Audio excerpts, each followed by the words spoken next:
पीछे जी जी जी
नीचे आना है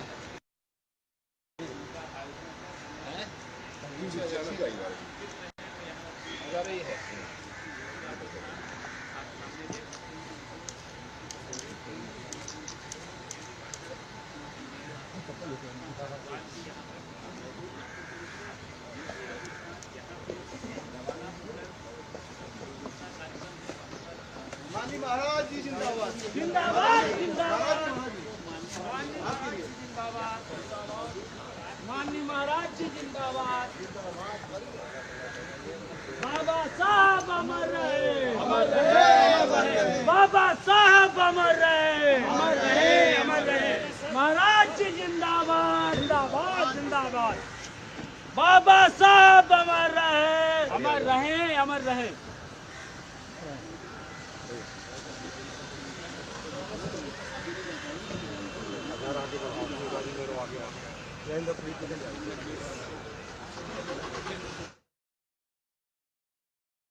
ये सबसे पहले लागू किया और खास तौर से साथियों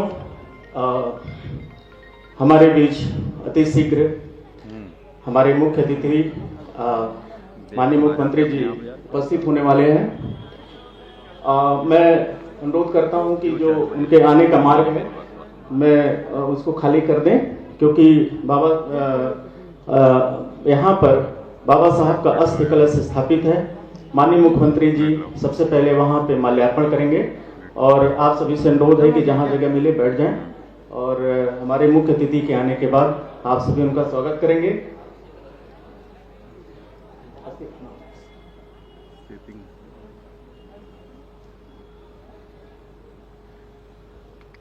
माननीय मुख्यमंत्री जी के आने का संकेत हो चुका है।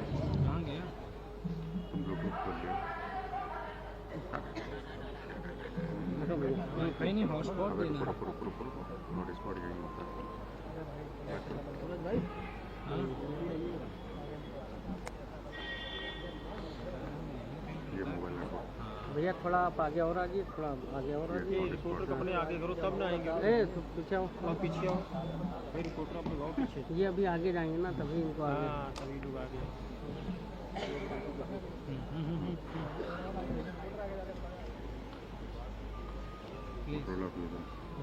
अभी मैं स्कैन करिए, थोड़ी और स्कैन करिए।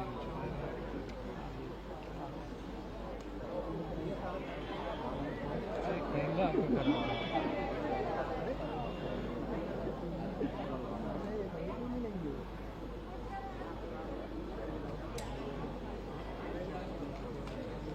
हमारे बीच माननीय असीम अरुण जी राज्य मंत्री स्वतंत्र प्रभार हमारे बीच उपस्थित हैं। माननीय मुख्यमंत्री जी का आगमन हो चुका है।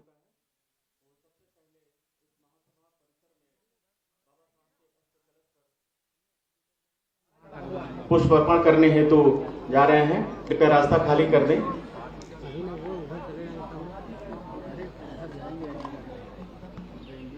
मैं महासभा की ओर से अपने माननीय मुख्यमंत्री जी और उपस्थित विशिष्ट अतिथि उनका मैं हार्दिक स्वागत करता हूं। कौन बैठेगा? अभी हम चले जाएंगे बाबा स्टेज की तरफ जाएंगे तो मैं उधर आईडी रख दूँगा, ये मैं बाबा को दे दूँगा।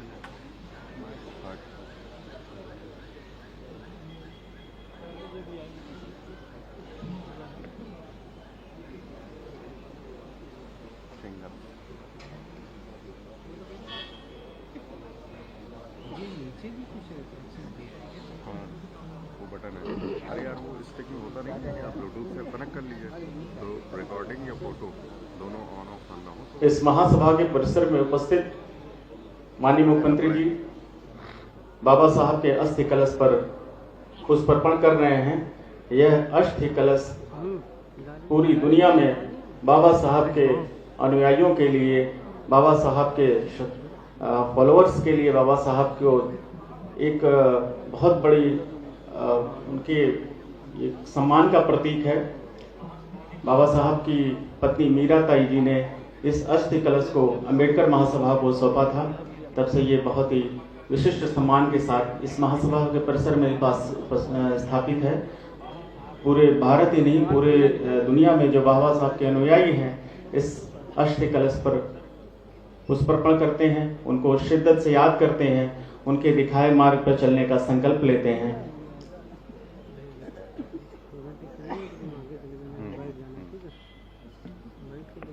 सूरज जाके वापस आएगा।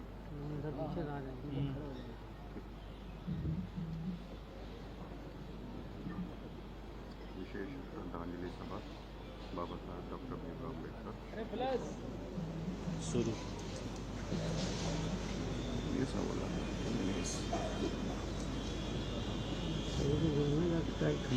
विशेष श्रद्धांजलि सभा बाबा साहब डॉक्टर भीमराव अम्बेडकर परिनिर्वाण दिवस। Check check.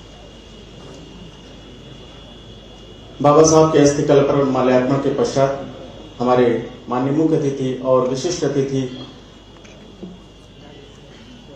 मंच पर स्थापित बाबा साहब की प्रतिमा पर माल्यार्पण करेंगे। मैं महासभा की ओर से अपने माननीय मुख्य अतिथि और विशिष्ट अतिथि उन सभी का स्वागत करता हूँ। निकालने नहीं देंगे तो उनको निकल। भैया रुकना थोड़ा आप आगे भैया आगे आ थोड़ा आप आगे कोई जाएगा नहीं उधर। कैसे हो जाएगा? कैसे हो जाएगा जी? भैया और थोड़ा आगे।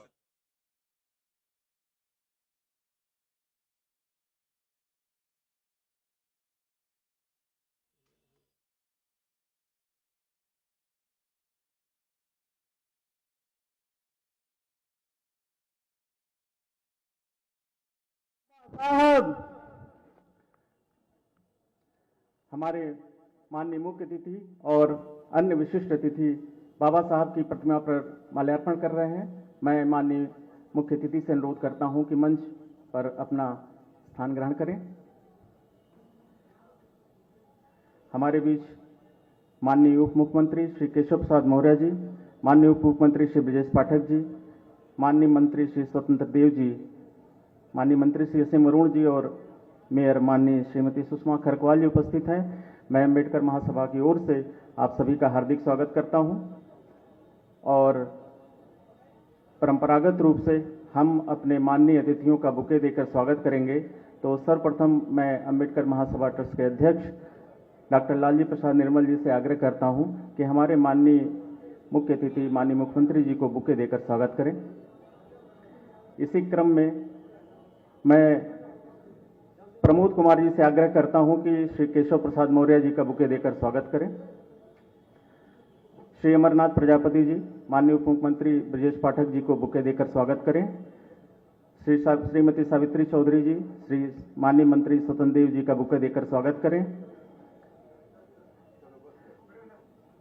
रचना चंद्रा जी, माननीय असीम अरुण जी का बुके देकर स्वागत करें और सनी कुमार जी, माननीय सुषमा खरकवाल जी का बुके देकर स्वागत करें।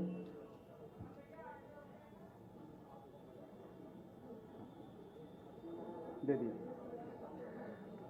अब मैं सनी कुमार जी, धन्यवाद।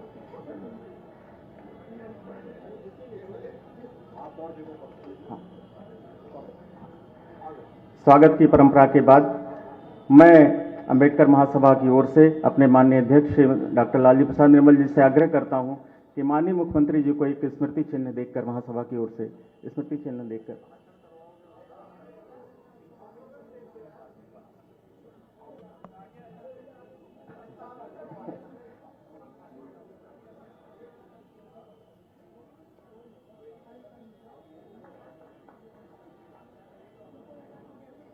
मैं लालजी निर्मल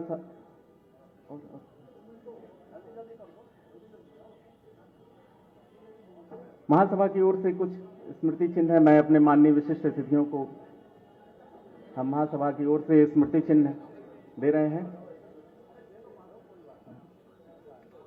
डॉक्टर लालजी निर्मल, हमारे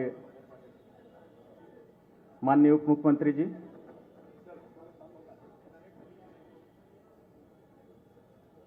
श्री स्वतंत्र देव जी, श्री असीम अरुण जी और श्रीमती सुषमा खरकवाल जी को स्मृति चिन्ह देकर अब मैं कार्यक्रम की औपचारिक शुरुआत करते हुए अपने अध्यक्ष डॉक्टर लालजी प्रसाद निर्मल जी को स्वागत भाषण के लिए आमंत्रित करता हूं। डॉक्टर लालजी प्रसाद निर्मल।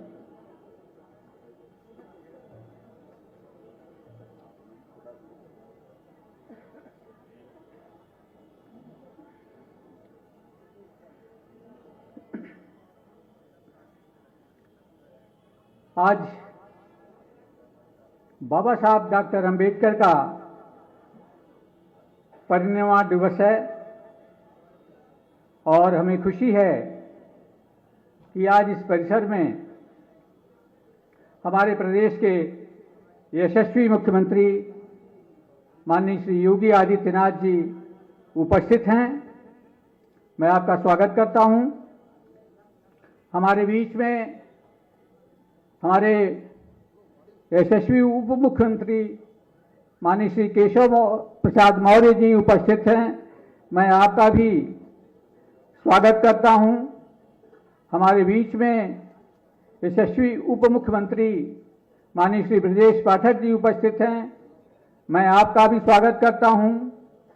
हमारे बीच में माननीय कैबिनेट मंत्री श्री स्वतंत्र देव सिंह जी उपस्थित हैं। मैं उनका भी स्वागत करता हूं। माननीय राज्य मंत्री स्वतंत्र प्रभार असीम अरुण जी का स्वागत करता हूं। हमारे बीच में लखनऊ की महापौर श्रीमती सुषमा खरकवाल जी उपस्थित हैं। मैं उनका भी हार्दिक स्वागत करता हूं। साथियों, ये जो अंबेडकर महासभा है वह सामाजिक न्याय का मंदिर है और आपको जान करके हर्ष होगा कि डॉक्टर अंबेडकर महासभा को आज 35 वर्ष पूरे हो गए, 35 इयर्स। और पिछले 35 वर्षों से लगातार अंबेडकर महासभा दलितों के सवालों को, पिछड़े वर्गों के सवालों को, गरीबों के सवालों को, वंचितों के सवालों को उठाती रही है और न केवल उठाती रही है बल्कि उनका निराकरण भी करती रहती है। और हमारे बीच में भारत के राष्ट्रपति माननीय श्री के.आर. नारायणन जी आए और उन्होंने एक बट वृक्ष जो आप सामने देख रहे हैं, इस बट वृक्ष का जो भिरवा है जो श्रावस्ती से लाया गया था, आनंद बोध वृक्ष की यह शाखा है जिसे कहा जाता है कि भगवान बुद्ध ने अपने हाथों से उस बिरवे को जब लगाया था तो दिया जला करके रात भर उसकी सेवा की थी। उसकी शाखा है आनंद बोध वृक्ष की और जिसे माननीय श्री के.आर. नारायणन जी ने रोपित किया था।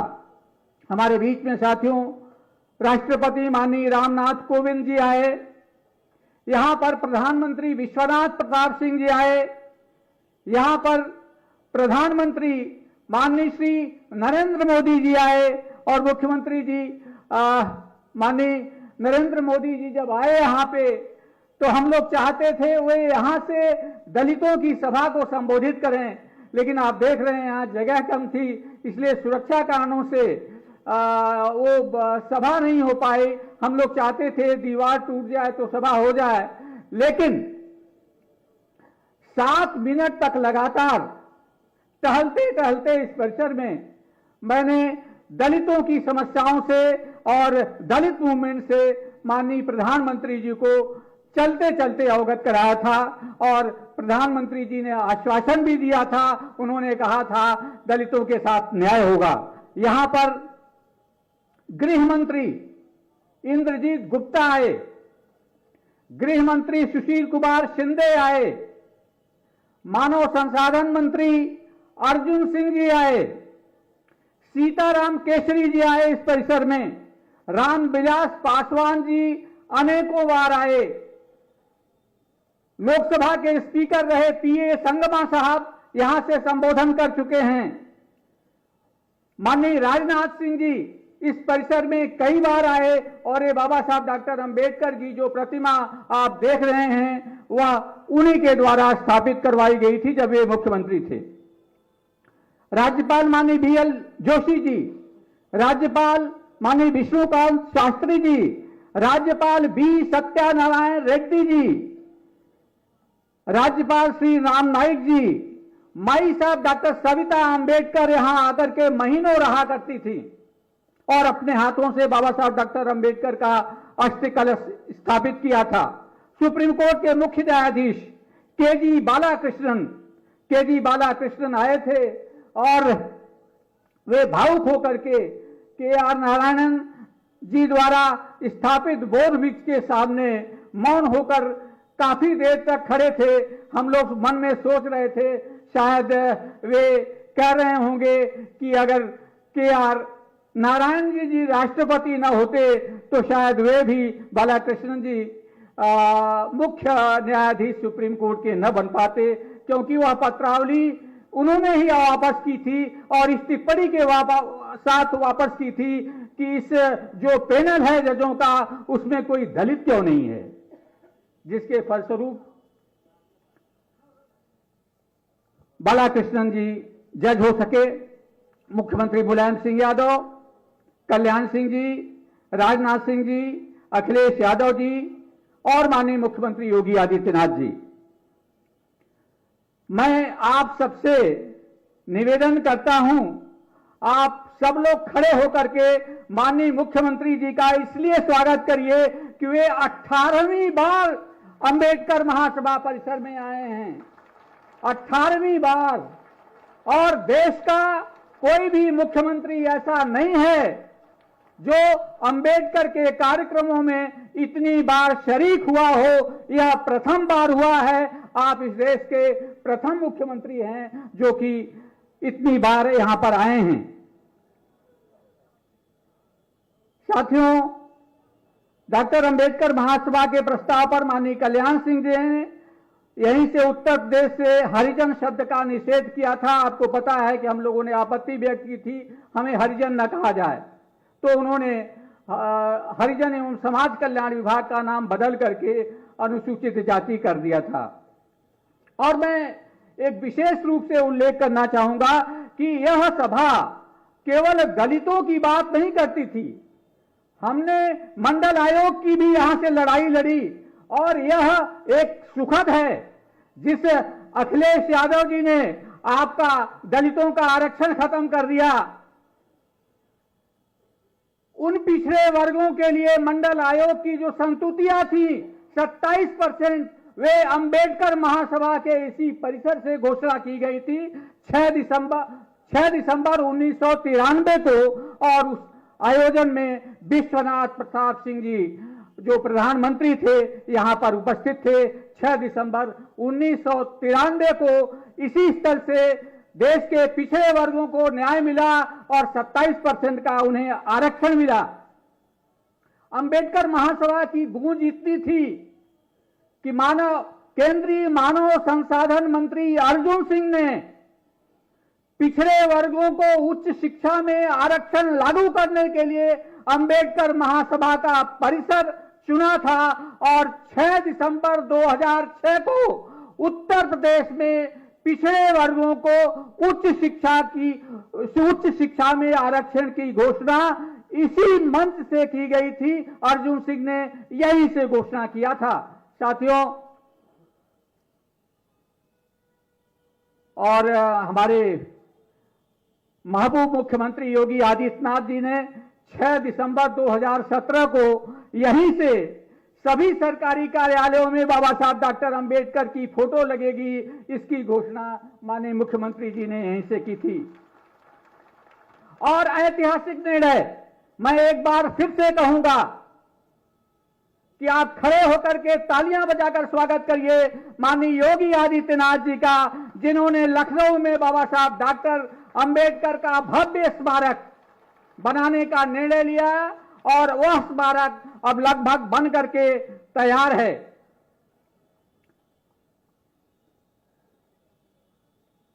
मान्यवर, समय बहुत कम है, नहीं पूरा हो गया मान्यवर। बस मैं अंत में यही कहना चाहूंगा कि देश के प्रधानमंत्री नरेंद्र मोदी जी ने ये अंबेडकर महासभा पहले विरोध की धारा थी, लेकिन प्रधानमंत्री नरेंद्र मोदी जी के आने के बाद और मुख्यमंत्री जब के पद पर जब माननीय योगी आदित्यनाथ जी आए तो यहां से सकारात्मक धारा बही।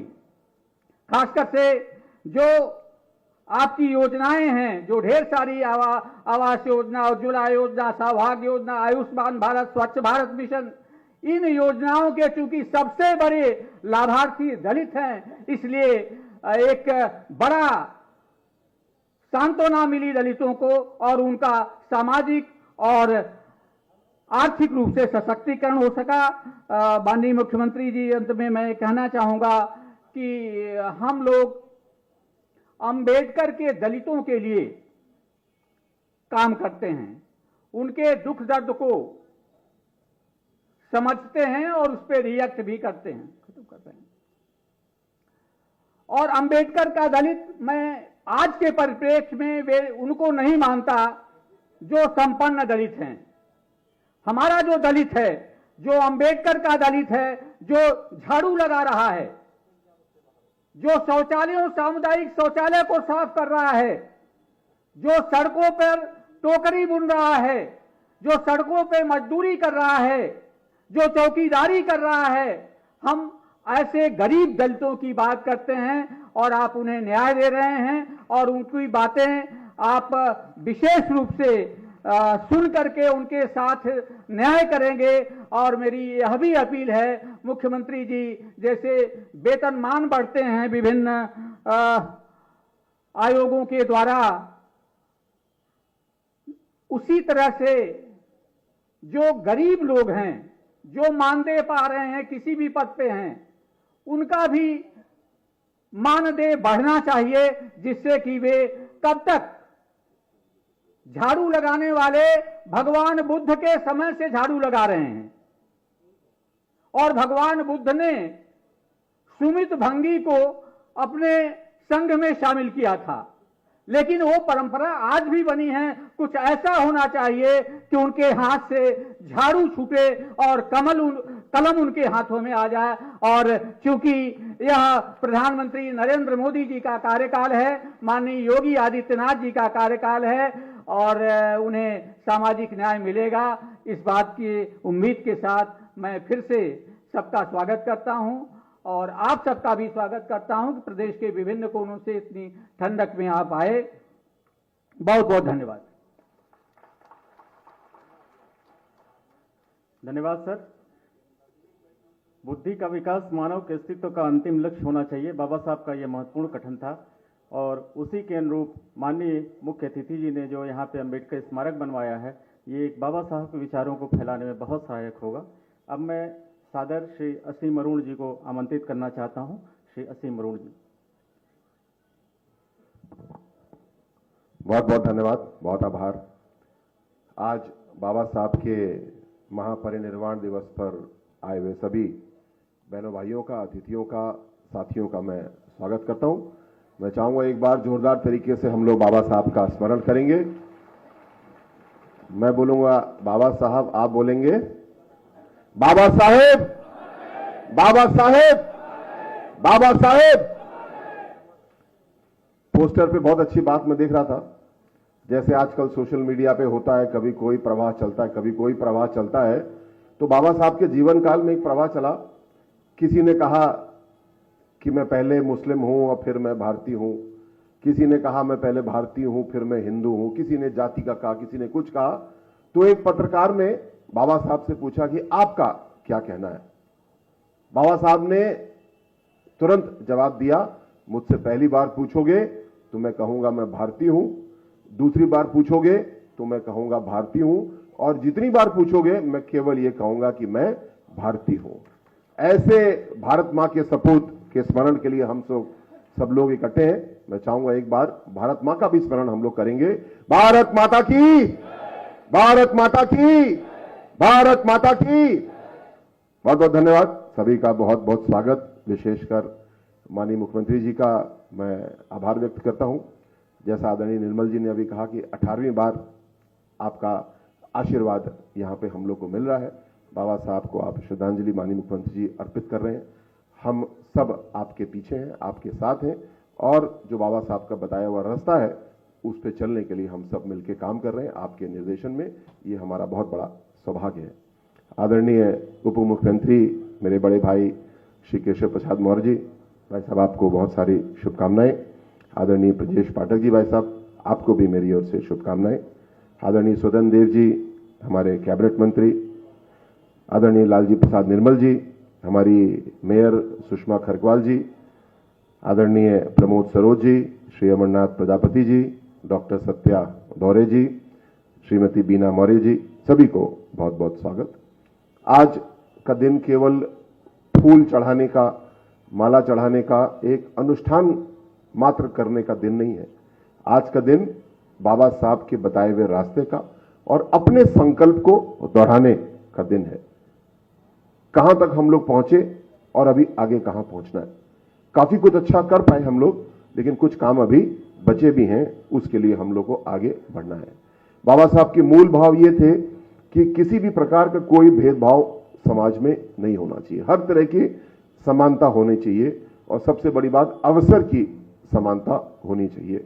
मुझे विश्वास है बाबा साहब ऊपर से हम लोग को आज देख रहे होंगे तो इस बात से जरूर खुश होंगे कि महिलाओं और पुरुषों की संख्या लगभग बराबर है। तो इस मामले में कोई विषमता नहीं है। आई हुई सभी बहनों का मैं स्वागत करता हूं, और भाइयों से कहूंगा कि तालियां बजा के बहनों का स्वागत करें कि आज का कार्यक्रम इस मामले में बिल्कुल समानता के हिसाब से।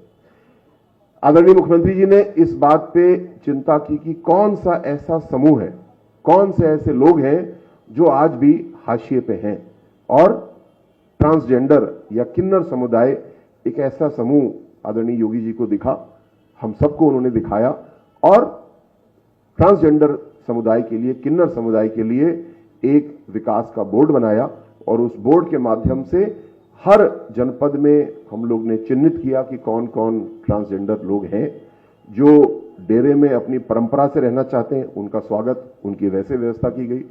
जो नौकरी करना चाहते हैं, मुख्य धारा में काम करना चाहते हैं, उनका वैसे स्वागत, और एक बड़ा अभियान चला करके ऐसा समुदाय जिसको मजाक का पात्र बनाया गया था, तमाम उत्पीड़न हो रहा था, उनको मुख्य रास्ता में लाने का काम किया गया।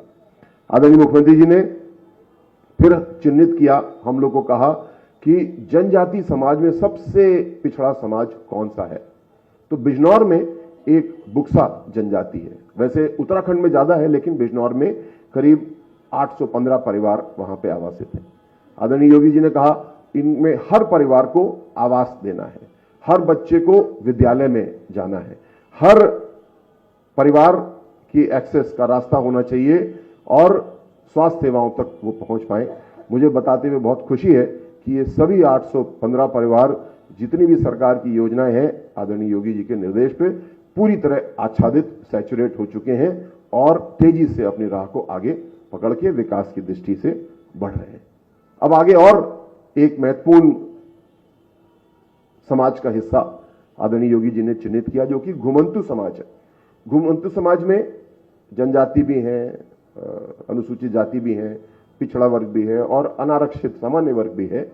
सभी ऐसे लोग हैं जिनको हम लोग देखते हैं, कहीं फ्लाईओवर के नीचे रहते हुए देखते हैं नगर में, कहीं ग्रामीण क्षेत्र में पन्नी बांध करके रहते हुए देखते हैं। ऐसे समाज के ऐसे परिवारों को ताकत देने के लिए आदरणीय योगी जी ने निर्णय लिया कि एक घुमंतु विकास मिशन बनाया जाएगा और एक घुमंतु विकास बोर्ड बनाया जाएगा, जो कि जल्दी ही बनके तैयार होगा और इस बड़े समूह के लिए मिलकर के काम करेगा। अब आने वाले समय में जो जीरो पॉवर्टी की योजना चलाई जा रही है, मैं कल ही आंकड़ा देख रहा था, मुझे इस बात से बड़ी संतुष्टि हुई कि सबसे ज्यादा परिभाषा की दृष्टि से देखें तो अनुसूचित जाति की विधवा महिलाओं को उसमें चिन्हित किया गया है। मतलब सबसे कमजोर जो व्यक्ति, हम भी सोच सकते हैं, लेकिन आंकड़ा भी हमको बता रहा है कि उनको चिन्हित किया गया है और उनको लाभ देने का काम किया जा रहा है। कुल मिला के सबको साथ लेके चलने की नीति आपकी सरकार की है। बंटवारे वाली नीति हम लोग की नहीं है। जो लोग बंटवारे वाली नीति पे चलते हैं, जो बंटवारे वाली राजनीति करते हैं, उनका हाल वो होता है जो आज पाकिस्तान का हाल है, जहां पे आटा नहीं मिल रहा है, 180 रुपए किलो आटा वहां पे है और भारत में 80 करोड़ थालियों में आपकी सरकार भोजन रखती है। ये अंतर जोड़ने वाले और बांटने वाले के बीच में होता है। ऐसे लोगों से भी हमको बच के रहना है जो अपना चेहरा बाबा साहब के बगल में लगा करके अपने आप को बाबा साहब से बड़ा दिखाने की कोशिश करते हैं। ये वो लोग हैं जो हमारी योजनाओं को बंद करते हैं जब कलम इनके पास मुख्यमंत्री की आ जाती है। ये वो लोग हैं जो बाबा साहब के नाम पे मेडिकल कॉलेज, विश्वविद्यालय, जिला, उसके ऊपर अपनी काली कलम चलाते हैं। ये किसी भी तरह समाज में सबका साथ या भेदभाव को समाप्त करने के हितैषी नहीं है। ये इस बात के विरोधी हैं। इन लोगों से हमसे सचेत रहना है हमको और बचना है। आदरणीय योगी जी को, आदरणीय मोदी जी को हम धन्यवाद देते हैं कि आपने एक नई राह हम लोग को दिखाई है और जो बाबा साहब ने रास्ता हमको दिखाया, जो उद्देश्य बाबा साहब ने दिया, उसको पूरा करने के लिए हमें किस रास्ते से जाना चाहिए, हमारे मील के पत्थर क्या होने चाहिए और समय से सब काम पूरे हों, ऐसा करके भी दिखाया और हम लोग को करने का रास्ता भी दिखाया। मैं आदरणीय योगी जी का बहुत बहुत धन्यवाद देता हूं। आए हुए सभी साथियों को बहुत धन्यवाद देता हूं और पुनः हम सब बाबा साहब के बताए हुए रास्ते के संकल्प को आज दोहराएंगे और तेजी के साथ उस पर बढ़ेंगे। बहुत बहुत आभार, बहुत बहुत धन्यवाद। जय भीम।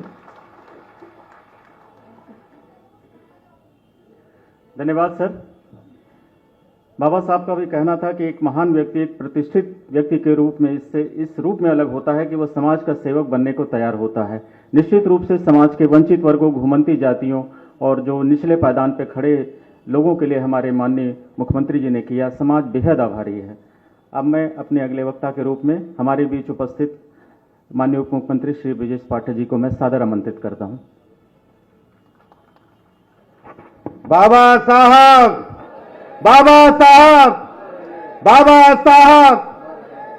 भारत रत्न बाबा साहब डॉक्टर अंबेडकर जी के परिनिर्वाण दिवस पर आयोजित श्रद्धांजलि सभा में हमारे बीच में उपस्थित हैं उत्तर प्रदेश के लोकप्रिय मुख्यमंत्री आदरणीय योगी आदित्यनाथ जी, उत्तर प्रदेश के उप मुख्यमंत्री, भारतीय जनता पार्टी के प्रदेश अध्यक्ष रहे आदरणीय केशव प्रसाद मौर्य जी, उत्तर प्रदेश के माननीय मंत्री आदरणीय स्वतंत्र देव सिंह जी, हमारे राज्य मंत्री स्वतंत्र प्रभार आदरणीय असीम अरुण जी, लखनऊ की लोकप्रिय महापौर आदरणीय सुषमा खरकवाल जी, इस कार्यक्रम के आयोजक अंबेडकर महासभा के अध्यक्ष सदस्य विधान परिषद डॉक्टर लालजी प्रसाद निर्मल जी, प्रदेश अध्यक्ष आदरणीय प्रमोद कुमार जी, महामंत्री आदरणीय अमरनाथ प्रजापति जी, डॉक्टर सत्या दोहरे जी, आदरणीय जयशंकर सहाय जी, सर्वेश पाटिल जी, रामचंद्र पटेल जी, विजय कुमार जी, उपस्थित सभी हमारे भाइयों तथा बहनों पत्रकार मित्रों, बाबा साहब के परिनिर्वाण दिवस के अवसर पर उत्तर प्रदेश वासियों की तरफ से, उत्तर प्रदेश सरकार की तरफ से हृदय की गहराइयों से श्रद्धा सुमन अर्पित करता हूं। बाबा साहब के मन में देश की आजादी के साथ साथ एक पीड़ा थी सदियों से, जिनको दबाया गया है, दलितों को, पिछड़ों को, गरीबों को, वंचितों को, उनको मुख्य धारा में लाने के लिए लगातार वो संघर्ष करते रहे।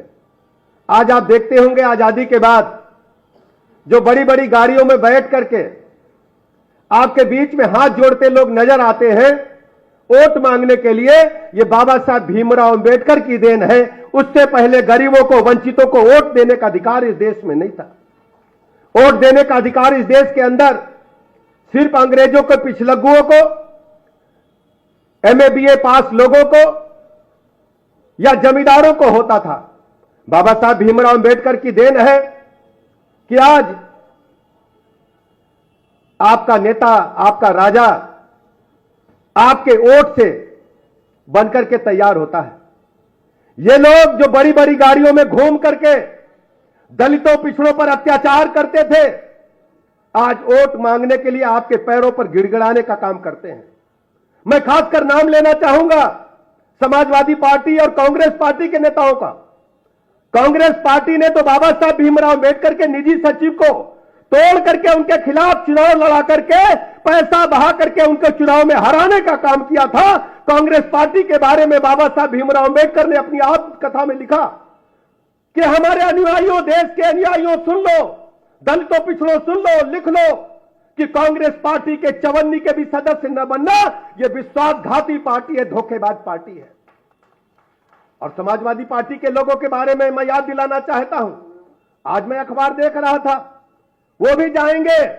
यही समाजवादी पार्टी के लोग जब सूबे में सत्ता में थे तो यहां पर उनके राष्ट्रीय अध्यक्ष बैठते थे, मुख्यमंत्री बैठते थे मंच पर, और उनके एक वरिष्ठ नेता बाबा साहेब की उंगली को कहते थे ये जमीन कब्जा करने वाले भूमाफिया के काम है। ये ऐसा उन्होंने कहा था कि नहीं कहा था, मुझे बताइए बहनों।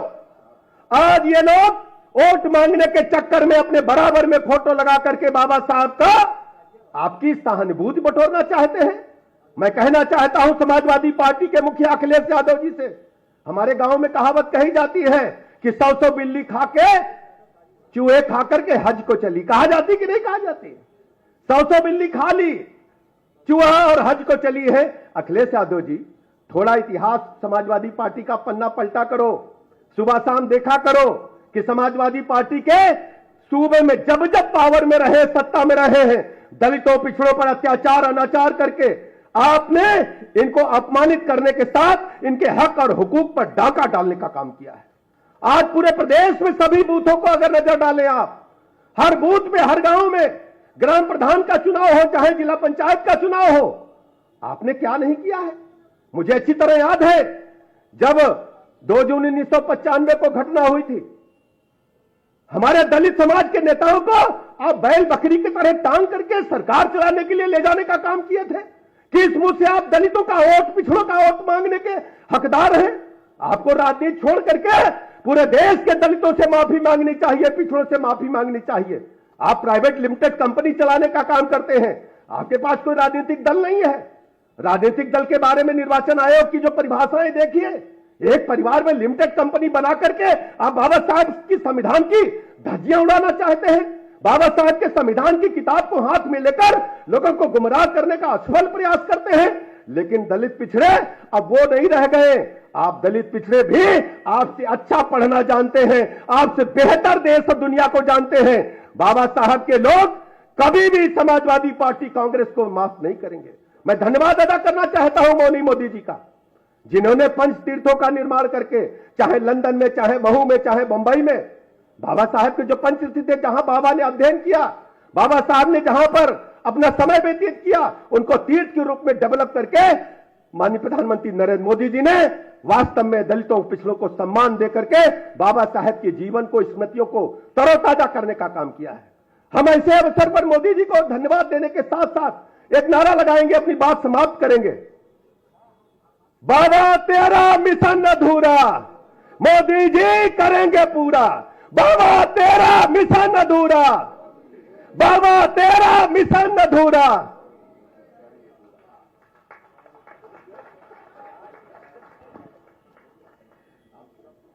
धन्यवाद सर। बाबा साहब ने कहा था कि मनुष्य नश्वर है, उसी तरह उसके विचार भी नश्वर होते हैं और विचारों को प्रचार प्रसार की जरूरत होती है। जिस तरह एक पौधे को पानी की, अन्यथा दोनों सूख जाते हैं। हमारे माननीय उप मुख्यमंत्री जी ने उन विचारों के प्रसार के लिए माननीय जिस तरह से पंचतीर्थ बनाए गए और जो स्मारक बनाए गए हैं, हम बेहद आभारी हैं। अब मैं अपने अगले वक्ता के रूप में हमारे माननीय उप मुख्यमंत्री जी श्री केशव प्रसाद मौर्य जी को मैं सादर आमंत्रित करता हूं। सबसे पहले आज संविधान निर्माता पूज्य बाबा साहब के चरणों में परिनिर्वाण दिवस के अवसर पर मैं अपनी विनम्र श्रद्धांजलि अर्पित करता हूं।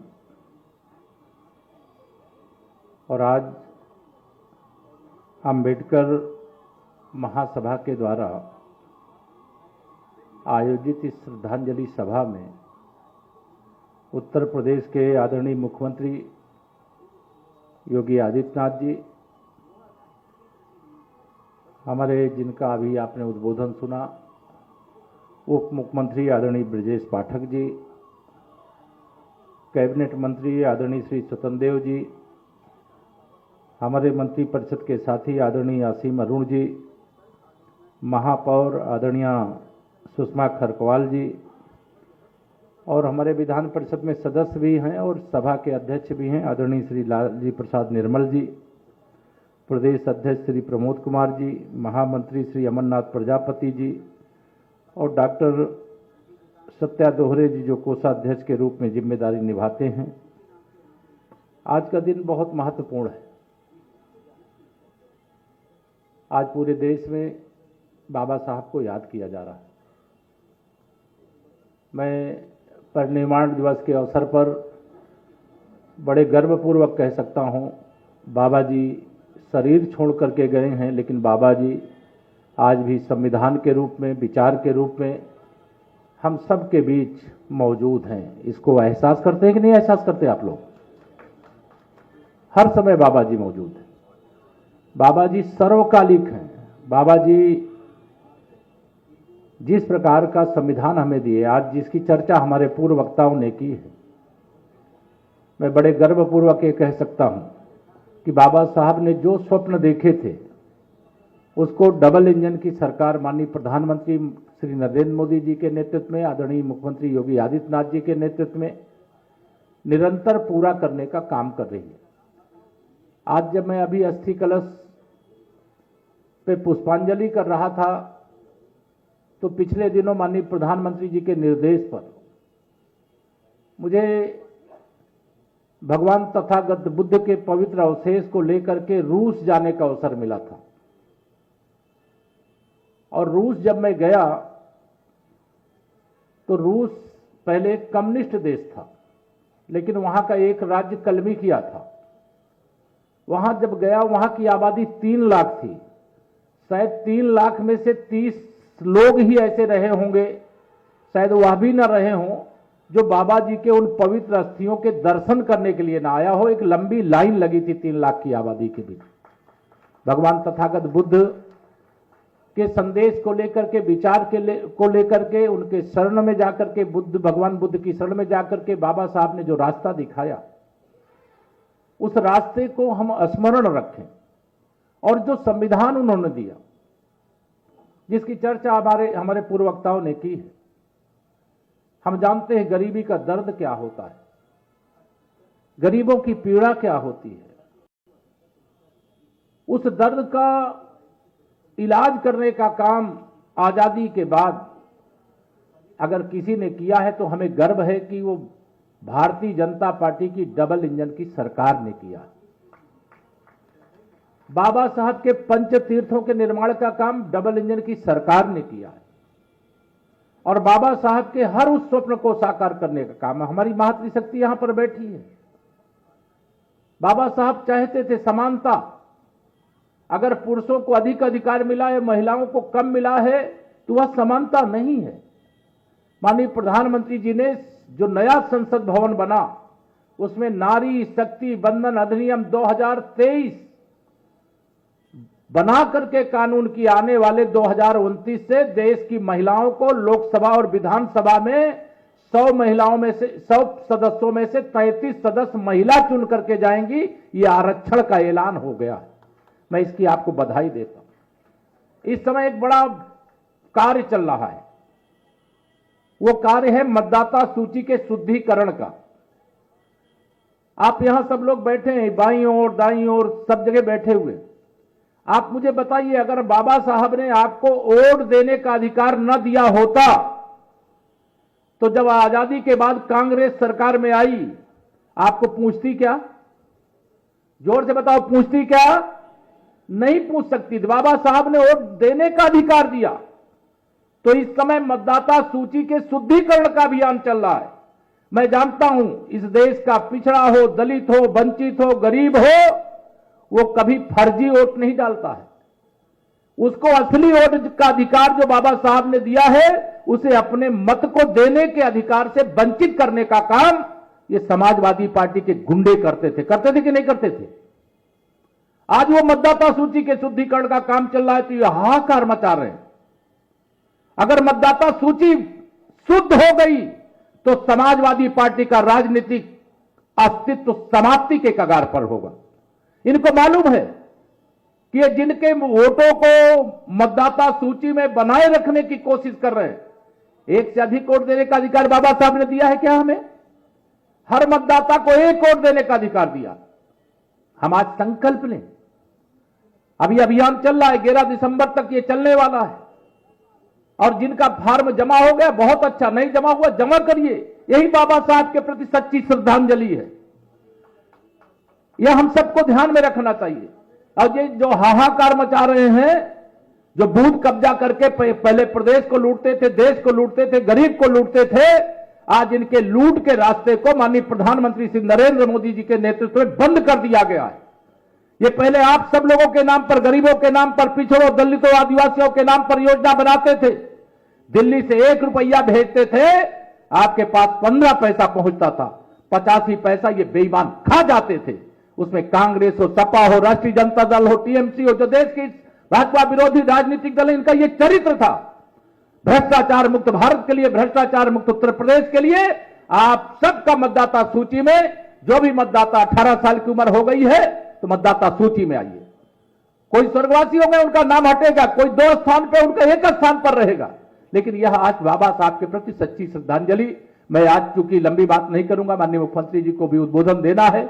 मैं यही कहना चाहता हूं, बाबा साहब के सच्चे अगर कोई भक्त है, पुजारी है, तो वो भारतीय जनता पार्टी हो, या जो गरीब समाज बैठा है ना, दलित पिछड़ा बैठा, वो है। और उन सबको मैं ये कहना चाहता हूं कि बाबा साहब के प्रति अगर सच्ची श्रद्धा रखते हो तो मतदाता सूची के शुद्धिकरण के अभियान में तन्मयता के साथ लगिए और इसको सफल बनाने का काम करिए। आज का दिन बहुत महत्वपूर्ण है, बाबा साहब का महापरिनिर्वाण दिवस है और मैं इस अवसर पर बाबा साहब के चरणों में अपनी श्रद्धांजलि अर्पित करते हुए यही कहूंगा कि यह सरकार आपकी है, यह सरकार आपने बनाई है। यह भी हम जानते हैं कि आप सबके आशीर्वाद से विकसित भारत बनने तक, विकसित उत्तर प्रदेश बनने तक यह सरकार बनी रहेगी, इसमें कोई हमको शंका नहीं लग रही है। ये विरोधी इसी से बौखलाए हुए हैं, इसलिए इनके विरोधियों को बौखलाने की चिंता किए बगैर आप सब 2027 में जो चुनाव आने वाला है, उससे पहले मतदाता सूची में जो शुद्धिकरण का अभियान चल रहा है, उस लोकतंत्र के महायज्ञ में हिस्सा लेकर के बाबा साहब को सच्ची श्रद्धांजलि अर्पित करें। आज के दिन यही निवेदन करके अपनी बात को पूरी करता हूं। बहुत बहुत धन्यवाद।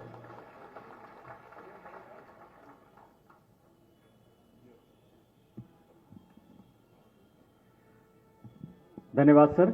निश्चित रूप से लोकतंत्र के महायज्ञ में हम सब अपनी आहुति देंगे। साथियों, महासभा के परिसर में जो बोधि वृक्ष स्थापित है, ये उस पवित्र बोधि वृक्ष की शाखा है जिसके बारे में वेन सांग ने कहा था कि जब पूरी दुनिया घूम हिल जाए तब भी यह बोधि वृक्ष अपने स्थान से, यह स्थान अपने स्थान से नहीं हिलता। और भारतीय परंपरा में आप जानते हैं कि हमारे कई चिंतन धाराएं हैं, ज्ञान, कर्म और भक्ति, लेकिन ये बड़ा कम दुर्लभ संयोग है कि इन तीनों चिंतन धाराओं का किसी एक व्यक्ति के रूप में समाहित हो, किसी एक व्यक्ति के रूप में समन्वय हो। हमारे माननीय मुख्य अतिथि जी इसी रूप में एक अनोखा उदाहरण है। मैं अपने माननीय मुख्य अतिथि जी माननीय योगी आदित्यनाथ जी को सादर आमंत्रित करता हूं।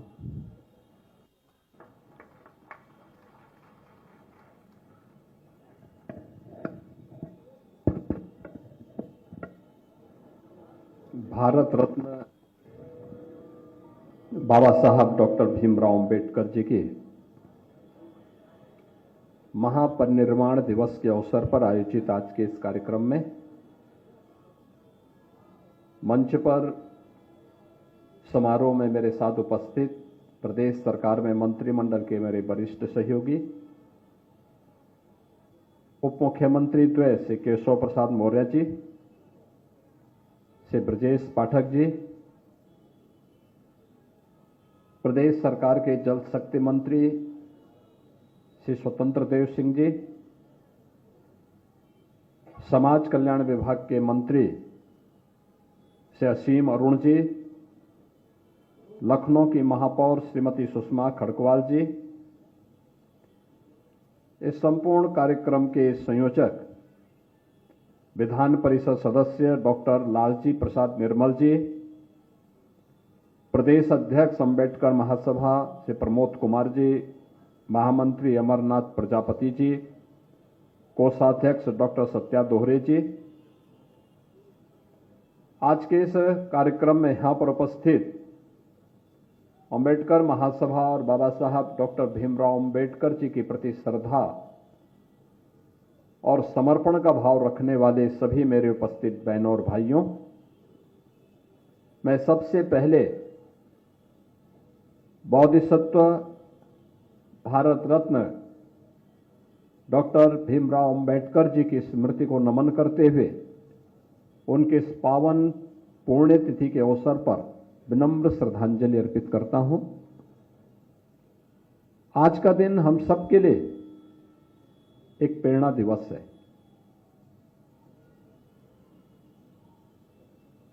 क्योंकि बाबा साहब भीमराव अंबेडकर जी ने फर्श से अर्श तक की दूरी यानी जमीन से और आसमान की उन ऊंचाइयों तक पहुंचने के लिए जो परिश्रम किया, जिन चुनौतियों से वो जूझे, जिन कठिनाइयों का सामना उनको करना पड़ा, जिस सामाजिक भेदभाव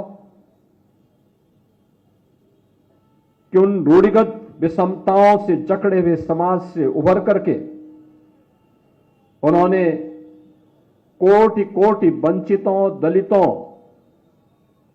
और अति पिछड़ों को सम्मानजनक जीवन देने के लिए एक नया अवसर उपलब्ध कराया है, उसके प्रति कृतज्ञता ज्ञापित करने का दिवस है आज का महापरिनिर्वाण दिवस का ये समारोह।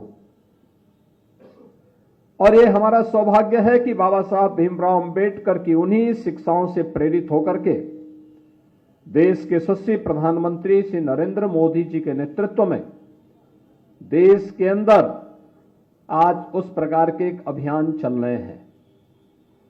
आपने देखा होगा बाबा साहब भीमराव अंबेडकर जी ने जब भारत का संविधान बनाया था, भारत के संविधान के शिल्पी के रूप में अपने उत्तरदायित्व का निर्वहन किया था।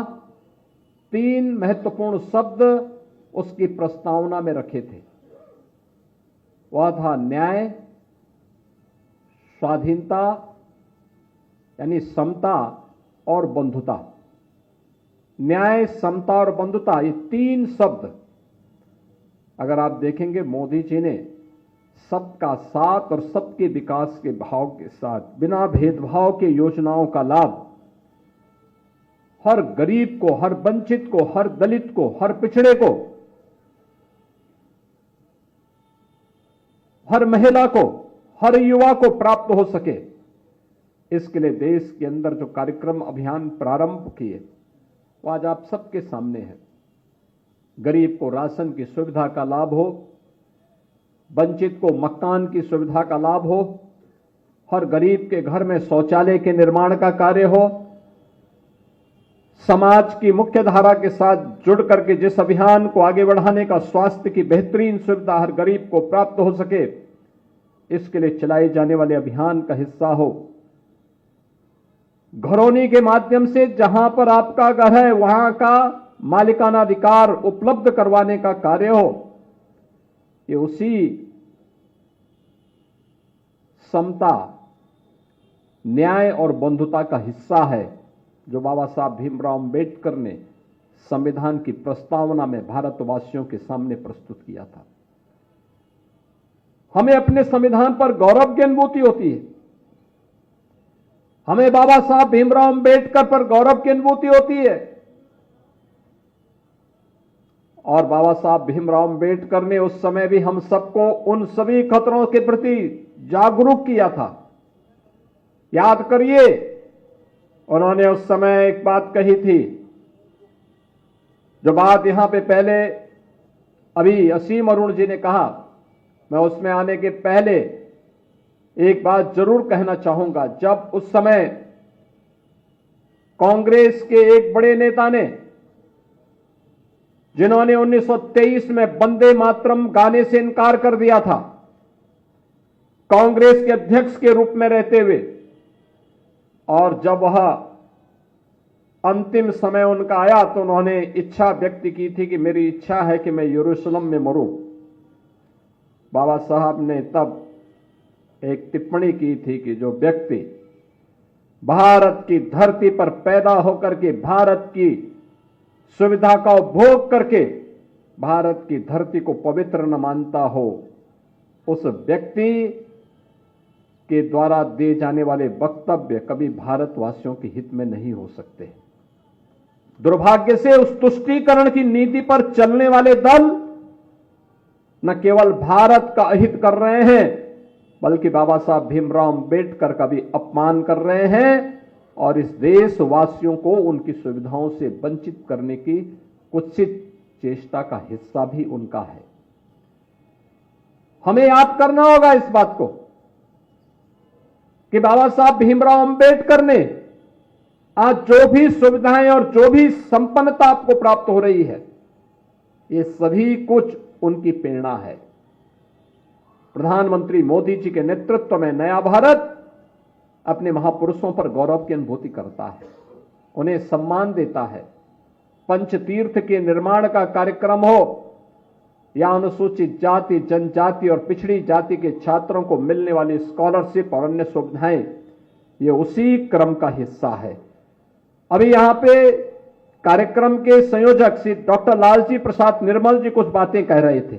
उनके द्वारा कहा जा रहा था कि जो चतुर्थ श्रेणी के कर्मचारी हैं या संविदा के कर्मचारी हैं, सफाई कर्मचारी हैं, उनको उचित मानदेय मिले। हमारी सरकार ने तय कर लिया है, हमारी सरकार ने तय कर लिया। उसके लिए हमने एक कारपोरेशन का गठन भी कर लिया है और मुझे लगता है कि अगले 1-2 महीनों के अंदर ही यह सुनिश्चित हो जाएगा कि हर चतुर्थ श्रेणी के कर्मचारी को, हर सफाई कर्मचारी को, हर संविदा के कर्मचारी को न्यूनतम मानदेय देने की गारंटी सरकार उसको उपलब्ध करवा देगी।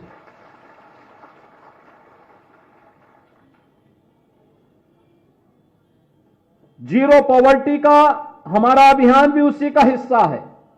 अभी भी जो वंचित है, जो सुविधा का लाभ नहीं प्राप्त कर पाया है, अनुसूचित जाति, जनजाति, अति पिछड़ी जाति के गरीबों के, उन सभी तबकों को चिन्हित करने का कार्य हमारा लगभग फाइनल हो चुका है। इस समय उनके किसी के राशन कार्ड बन रहे हैं, किसी के लिए पेंशन के कार्ड बन रहे हैं, किसी को अन्य सुविधाओं का लाभ उपलब्ध करवाया जा रहा है और जिसके पास आवास नहीं होगा उसको आवास की सुविधा देंगे। जिसके पास आयुष्मान का कार्ड नहीं होगा उसको 5 लाख रुपए की आयुष्मान की सुविधा का लाभ उपलब्ध करवाएंगे। लेकिन कोई भी गरीब, कोई भी वंचित, अभावग्रसित नहीं रहेगा। उसको सभी प्रकार की सुविधाओं से संपन्न बनाने का काम ये डबल इंजन की सरकार आज कर रही है और उस अपने उस अभियान को आगे लेकर के कार्य करेगी।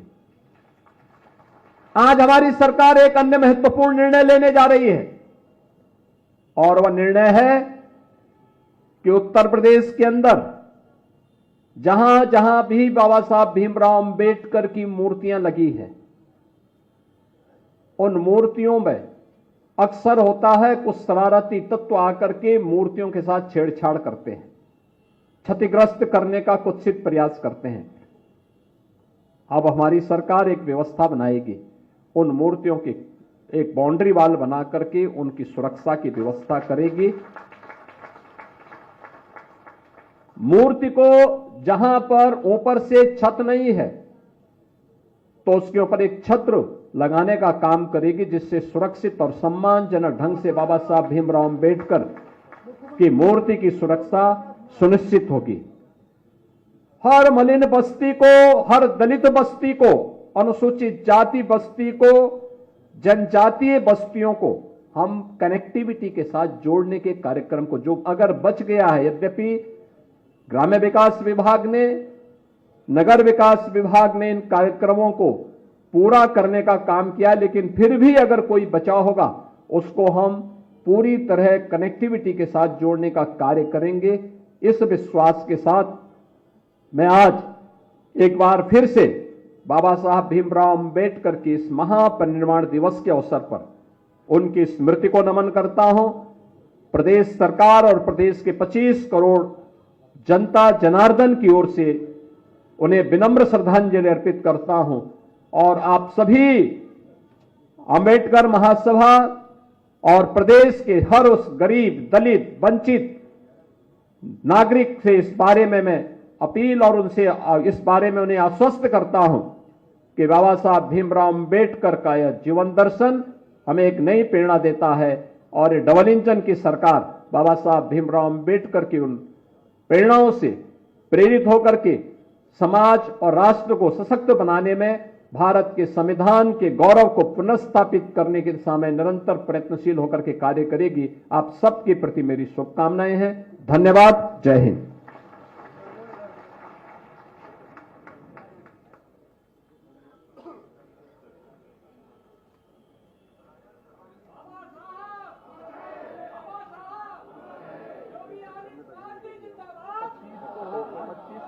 साहब आएंगे वहाँ राष्ट्र प्रेरणा स्थली के उद्घाटन 24 वाले भी